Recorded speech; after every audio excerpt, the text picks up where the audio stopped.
This is a servo-powered permanent magnet motor.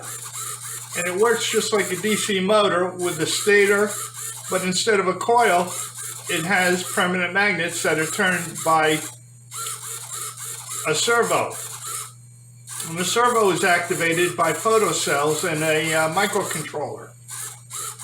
So the point I want to get across to you, let me explain how it works.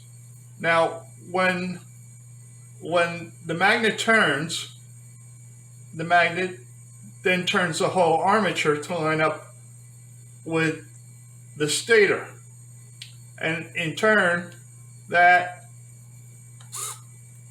makes the magnet turn again, because these little light-dependent resistors activate the controller and turn the servo.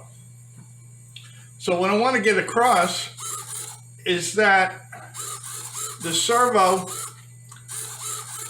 is only turning this little magnet, which weighs about 1 ounce, but the whole armature weighs about 4 ounces. It weighs more than 4, it weighs about 4.5 ounces. So what the servo does is it turns 180 degrees all at one quick motion and then locks. It locks because of the gear friction, because it's really geared down from a high-speed, very tiny motor in there. So when it's locked, that's when the work is being done. When the magnet is pulling around or it's pushing and pulling around the armature to line up with the stator. So this has to be a more efficient motor than an ordinary DC motor, because you're only using a little tiny bit of electricity to turn that 1 ounce magnet that's on the armature. And that 1 ounce magnet is then turning the whole 4 ounce armature.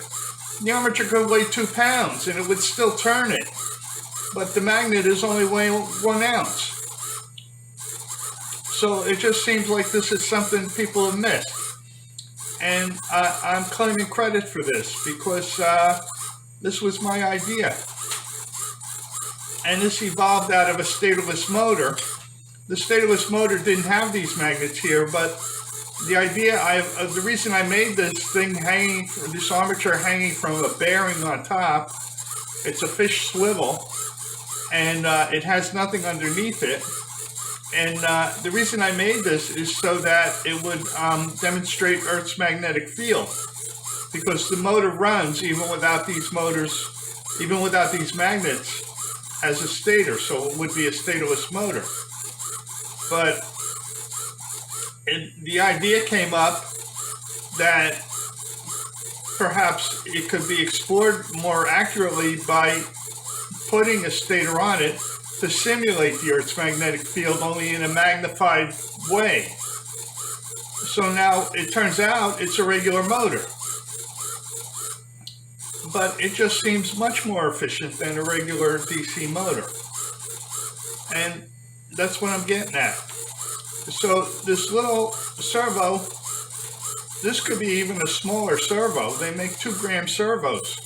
This could be a tiny servo turning that 1 ounce magnet, and that 1 ounce magnet could turn a 1 pound armature. And the servo, there's no force on the servo except the force of rotating that 1 ounce magnet. So I don't want to take this a step further, because that's going to make skeptics jump back. I just want you to get this much of an understanding of it. Now, some people might say, well, for the servo to turn the magnets have to turn in the magnetic field, and that creates induction. And it's going to make the magnet harder to turn.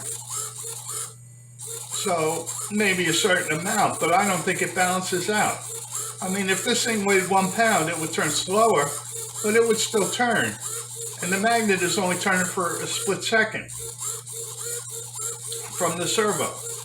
So that's about where it is. So let me know what you think. Give me a like, subscribe, or a rumble.